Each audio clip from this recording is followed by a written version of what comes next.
Jai Prabhuji, hello. We are continuing with the article that deals with the topic of relationship, where we delve together with Prabhuji in the topic of the self-image and its connection to our relationships to other human beings, to the relationships between us human beings, whether intimate, close relationships or more general interactions with the humanity.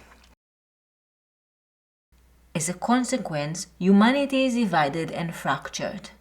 How can a Jew really know a Muslim while maintaining the prejudice that all Arabs are bloodthirsty terrorists who cause pain and suffering to innocent victims?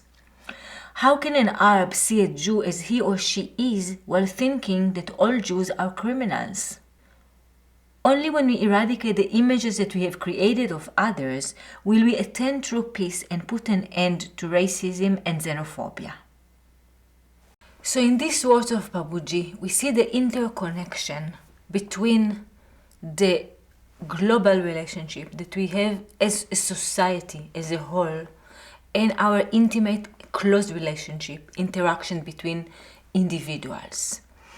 When we look at the world, at the news, and we see the divisions, the enmity, the wars that exist between mass groups of people, what we see in fact is a testimony to the problem that we speak about in this article, which is our difficulty to get along with one another as human beings. The fact, Prabhuji tells us, that we create these images, that we project our thoughts on others, and therefore do not interact with other human beings, therefore do not create harmonious relationships, harmonious dialogues, creates the fact that as a world, as a society, we are fractured, we are divided. Prabhuji starts this paragraph by saying, as a consequence of this, humanity is divided, is fractured. So if we look again at this problem in a global scale, we can in fact recognize that we exclude mass groups of people, entire nations, entire religions, entire ideologies, paths of life that include many individuals, many human beings from our world. We exclude entire groups as being unjust, unright, cruel, barbarian, whatever it may be. And by this category, by this title that we give, again, entire groups of people, we are not closing anything for them, but we close our consciousness from knowing all these individuals, all these human beings. By putting a title, an idea that we have about groups of people, we don't let ourselves to develop any conversation with these individuals, any opening to their world, any recognition of the fact that they are in fact human beings just like us. So we also prevent ourselves from experiencing this experience of us being human beings, of them being human beings, of meeting in the level of experience and of living in the level of experience on which Prabhuji talks about. And we also close ourselves the option to examine their thoughts, their ideas, their ideologies, their opinions, their religions, their path of life, whether they are secular or any other path of life, by deciding that our path in life, our country, our ideology, etc., our group is just, is right, is in order, is coherent with life, and other groups are not, we are not really examining not them and not ourselves. So exactly the same problem that occurs on the very intimate relationships, in dialogues that we have with any other human being, whether it is the mailman or the banker or the bus driver, etc. Exactly the same difficulty in meeting others, in truly communicating with others. On this level, personal, intimate, is reflected also in a global scale. Because we bring, Prabhuji tells us, this attitude of creating self-images of ourselves and of others also to this level. Because it is part of our way that we live in, that we think, that we communicate, that we interact, that we interpret life and situations in any level, because this is us. The tendency to create the self-images constitute us, and it goes with us in any interaction, in any discovery, in any study, in any path, because it's built in us. And Prabhuji tells us in this article that only when we are transcending the level of these mental projections into our experience, we can really know both others and also ourselves. And then we can really interact. And then we can really develop relationships. We make up images in search of refuge, but they end up restricting our own freedom. As time goes by, we can only act according to the images we have created. In this life, everything that gives us a sense of security at first ends up limiting us. As the years go by, we feel ourselves closed in and suffocated inside the thick walls of the image we have built in order to feel protected.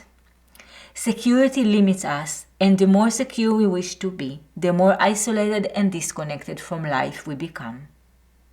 So again, Prabhuji reminds us the original cause for the creation of this image, which was the search of peace, of security, of safety, which was because we felt unease in the enigma of life, in the insecurity of life.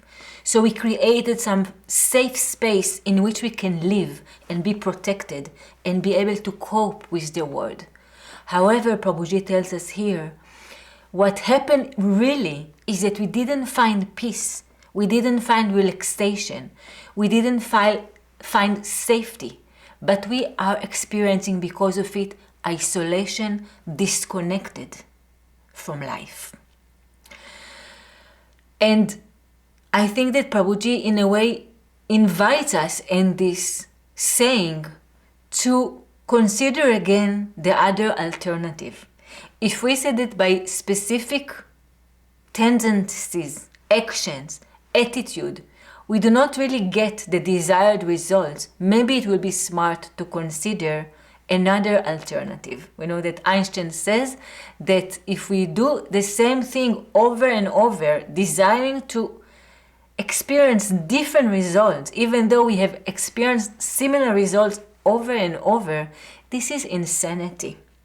And I think that what Prabhuji tells us here is that maybe what currently we consider unsafe, scary, risky, is in fact not so scary, not so risky, not so problematic. Maybe actually there we are going to find peace, relaxation, comfortable with ourselves. So in a way, the aspect of the security has two sides. One side is that it protects us from danger, that is true. That it gives us some certainty regarding certain things, that is true. But the other aspect of it is that we are closed inside this security and we are not free to live. It has two aspects. And also the aspect of the insecurity, of the freedom, has two sides. One side is maybe the unknown, living life as a mystery without being able to predict everything, without being able to plan everything, without being able to control everything. But there we will experience freedom and life. And ultimately, I think Prabhuji hints here, there we will really experience the peace that we were searching. Because it is evident for each and every one of us that we don't really experience the peace, the safety, the control that we aspired. What we receive with these images that we have created is false sense of safety, false sense of peace, of control, because really life continue to be unpredicted, continue to be enigmatic, unplanned. We are so tiny creatures inside this vast existence, in this vast occurrence, and we have so little control. As much as we really try to plan everything and to predict and to be able to cope with life, life will always be bigger than us, unpredicted, in a way maybe scary, but at the same time it is life, it is the reality. And by the self-images we are disconnecting from the life and from the reality. We are creating a world in which we try to predict everything, but this world only exists in our head. This is an illusory world. This is not the real world. And when we walk with Prabhuji into the transcendence of the self-image, into the true communication with other human beings, into our true experiences, we are in fact risking this security, this self-image, with an attempt or because of the desire to experience life directly, to experience our freedom, to experience our true peace and not this false peace or artificial control that we are trying to maintain so strongly with this identification that we have with our ego, with our image. In order to protect our image, we create a powerful defense system and reject or ignore anything that can damage it. Eventually, we do not live according to what we are, but according to what we believe we are. If we are watchful, whether we are offended or glorified, we will remain indifferent to both insult and flattery. What we call moksha, or liberation, is to be liberated from this image, and self-inquiry, or atma-vichara, is not to seek a certain image, but to discover who I am. So Prabhuji tells us that we created a powerful defense system. This is not just a picture, just an idea, as we said. But to maintain this picture, this idea, we need a lot of power, a lot of energy to maintain it. And this power is coming from our defensive mechanisms.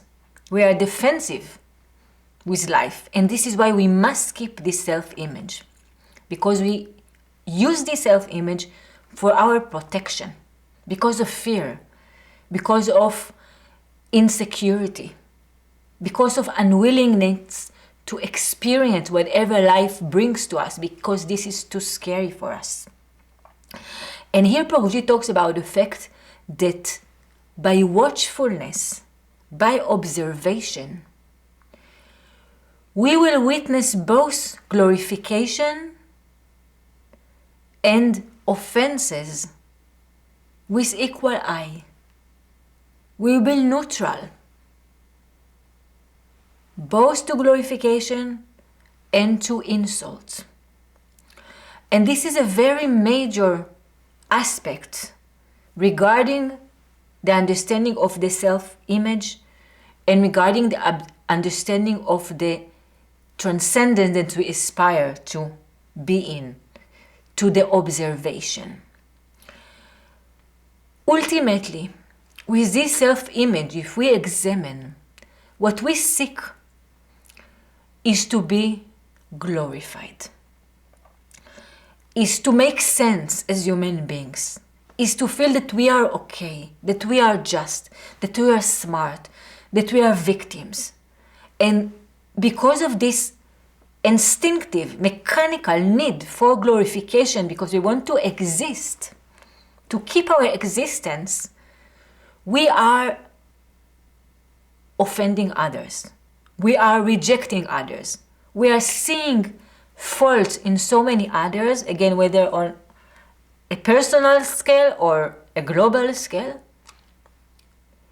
because these rejections of others allow us to continue to maintain our shape, our self-image, and the feeling that we are okay. So if we want to feel okay, in other words, this means to be glorified, to be the right one. And in the process of observation, Prabhuji tells us, if we watch, what will happen is that we will become more neutral, both to glorification and to insults. I think that Prabhuji directs us to the experience of living in peace with both, without so much reactivity to both of them.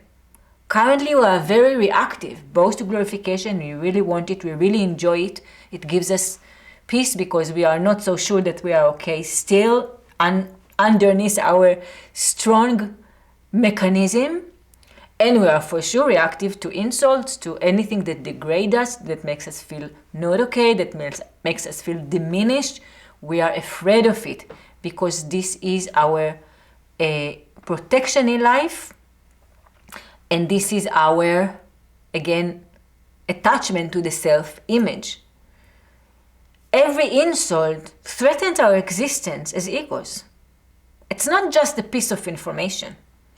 It's not just some knowledge that we can maybe look at and analyze. It threatens us.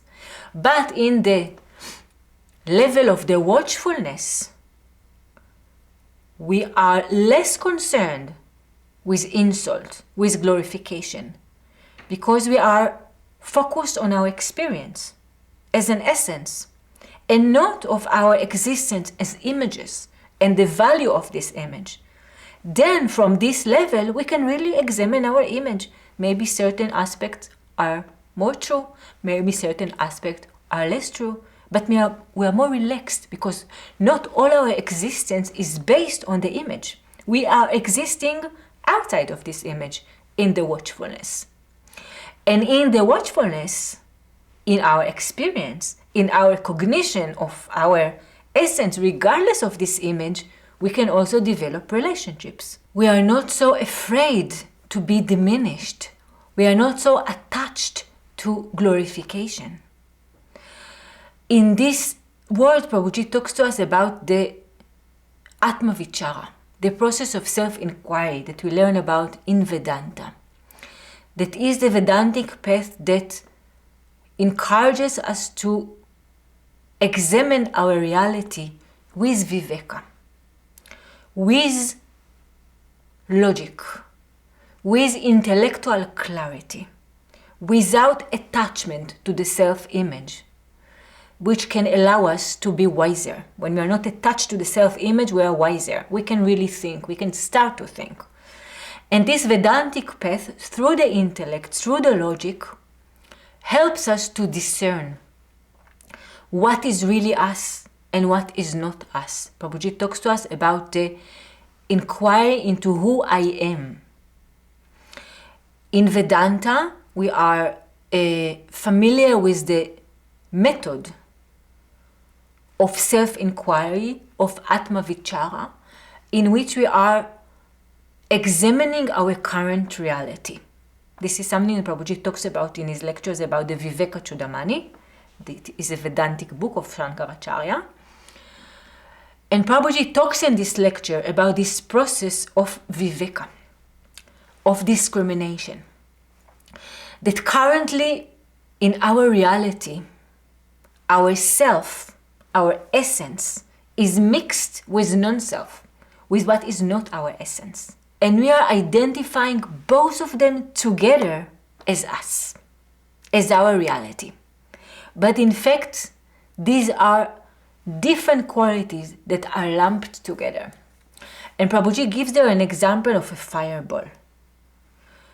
A ball of iron that once it's put in the fire, it acquires qualifications of the fire, such as heat, such as red color.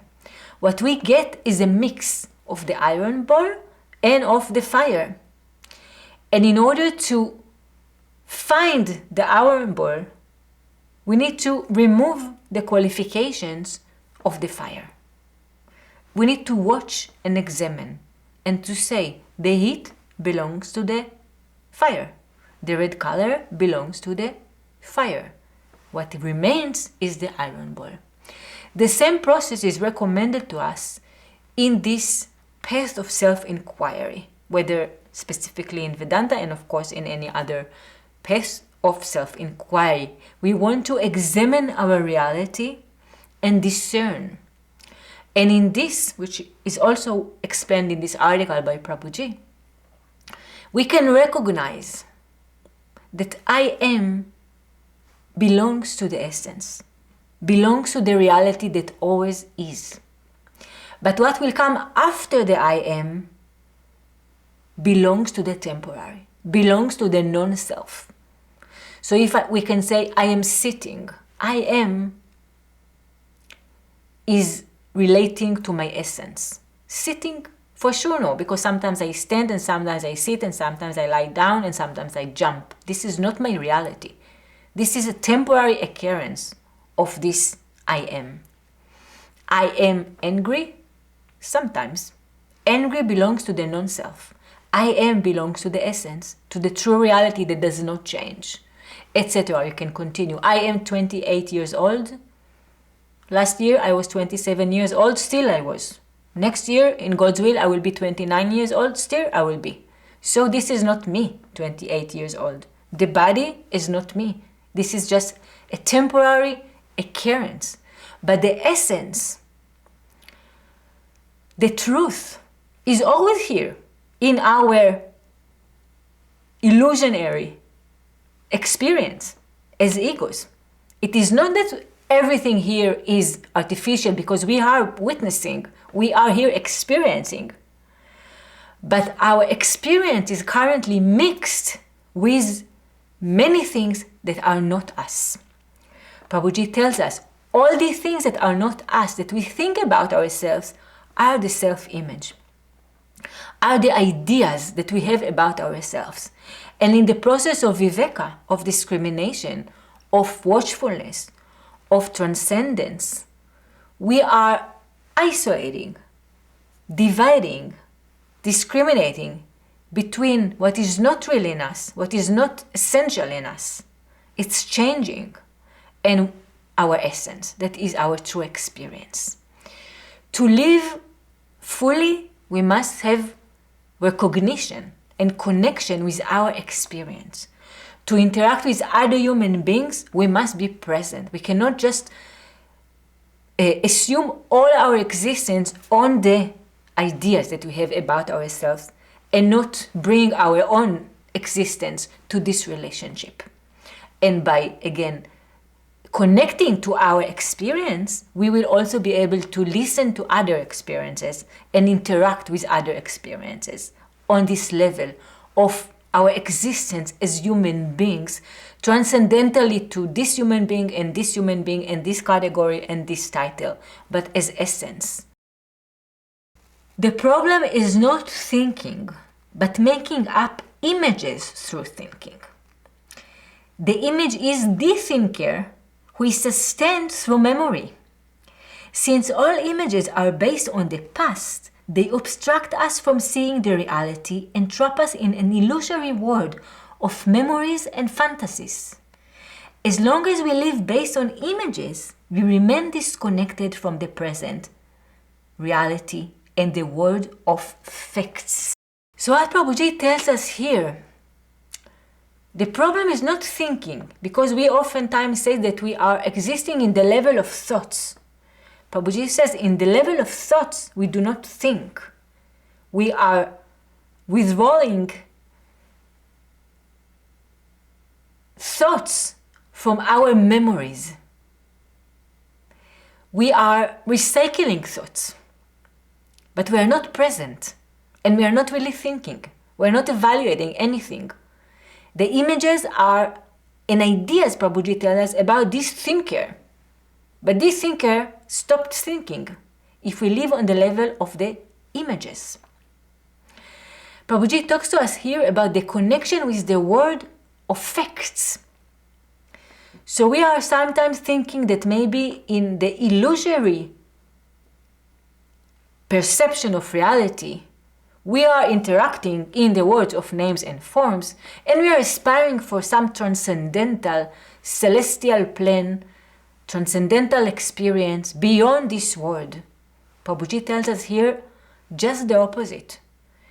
In our images, we have no connection with the world of facts, the simple, objective, concrete reality that is happening in front of our eyes.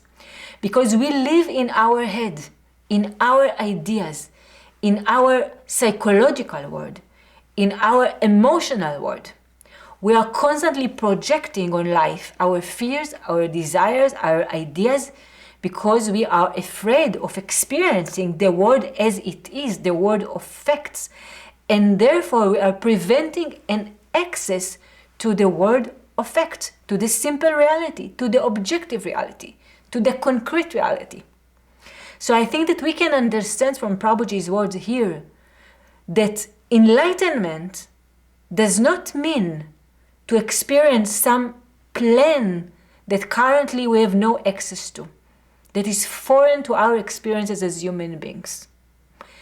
But what I understand from Prabhuji's words here is that realization is to experience just the world that we see this moment, the person that is sitting next to us, the video that we are watching, our touch of the sofa or the chair on which we sit, our reality, the most simple, the most immediate, our anger, whatever it may be.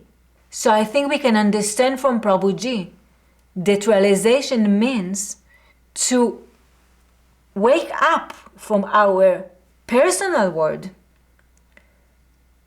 in which we constantly project into the reality that we see right now, that we live in right now. We don't seek a new reality. We seek to see the things as they are. And once we will see the things as they are, because we will have more space to examine and we will not continue to project because we are so afraid and so much situated in our personal world, then we will also be able to see other human beings. They belong to the world of facts for us. And we are not seeing them as they are. We are not examining them as they are because we project on them what we think that they are, because we seek safety and protection. And what we will find, or what we do find with this safety and protection, is in fact disconnection from life, from the reality, from ourselves.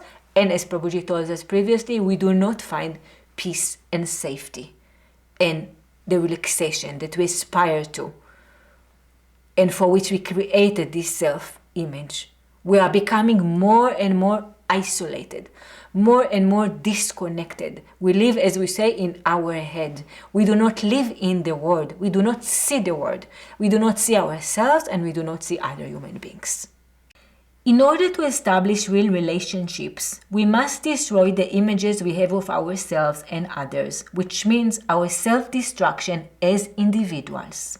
That annihilation must also put an end to the mechanism that nourishes the image. Otherwise, it won't be long before a new image emerges. The process of elimination consists in observing the phenomenon with alert attention. If we are able to perceive the world without recording it and memorizing it, we can move through life without creating representations of ourselves or others. We make up mental images due to lack of attention. Our relationships should be based on watchfulness in the present, rather than mental recordings of the past. Thought itself is a result of memory, experience, limited knowledge, and lack of attention. When we concentrate, mental activity decreases. When we are conscious, We do not create images. Prabhuji tells us the only way to start considering relationships with others is to destroy the self-image, both of ourselves and of others. Prabhuji tells us this is our destruction as individuals. We don't speak about something simple or easy, but we need to sacrifice all our ideas about ourselves if we want to really live, really experience ourselves, and really interact with other human beings. Further, Prabhuji tells us that it is not enough to destroy the image that we currently have, but we need to destroy the mechanism that nourishes this image. Or else we will create another image, and another image, and another image. How do we destroy this mechanism, this powerful defense mechanism that Prabhuji talks to us about? The only way, Prabhuji tells us, is by attention. If we will really pay attention, this mechanism will be destroyed gradually by itself. What let this mechanism live and survive is lack of attention, is lack of truth, is hiding, is a lie. It needs an illusion in order to survive. It needs to be far away from light, far away from seeing, far away from questioning, far away from examination. Once we will bring light, watch, pay attention to our image, to how we look, to how we behave, to our thoughts, just contemplate, just observe them. They will lose their solidity and weaken. And we mentioned here two levels. One is the contemplation and the thinking and the examination. And the analysis and a more radical method, we can say, is the watchfulness, is the observation from a realm that is without thinking. Just to pay attention, which is what we aspire to in meditation, to all these mechanisms, will weaken them, will stop the nourishment of this mechanism, which this may decrease our attachment to the self-image. And as spiritual aspirants, we are aspiring not to improve ourselves, not to build ourselves, but to destroy ourselves. This is why it is not a simple path. This is why we said it is paradoxical, because we are going against ourselves. Because we understand that this ourselves that we go against to is in fact an image, is not who we really are, is only part of this experience that is lumped together of who we currently identify as us. But it's not our essence, it's not who we really are. Oftentimes, Prabhuji speaks about the fact that the spiritual path is destructive. It is not constructive. It is against us.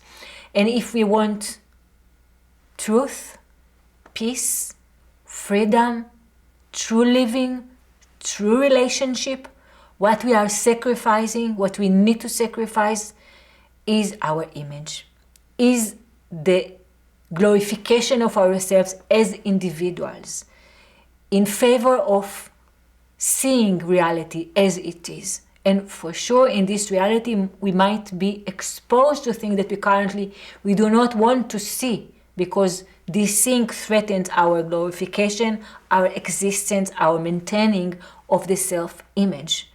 But the price that we are paying is that we are remaining isolated and disconnected. By being courageous to look at things as they are, we might experience less comfort at times, because we will see things that we do not like on ourselves. But what we will gain is more freedom, more integrity, more relaxation. We will have less things that we need to hide from others. We will need to invest less power, less energy in maintaining this mechanism in order to live, because we will be okay with a self-image that is not as beautiful, that is not as perfect, that is not as just, because our experience is more important for us than this image. And in turn, what will happen is that we will be able to develop more kindness, more harmonious manner, more qualifications that are favorable of other human beings, because we are less addicted to being okay, because we are accepting ourselves as human beings and not as perfect beings, as imperfect beings. So I think that the spiritual process and the words that Prabhuji shares with us here leads us to this aspiration to connect more with our experience and to be able and be willing to examine the self-image that currently we are so attached to and we are so afraid to harm. So in this we are concluding this class, and we will continue with this article in the next class. Thank you for joining. Jai Prabhuji.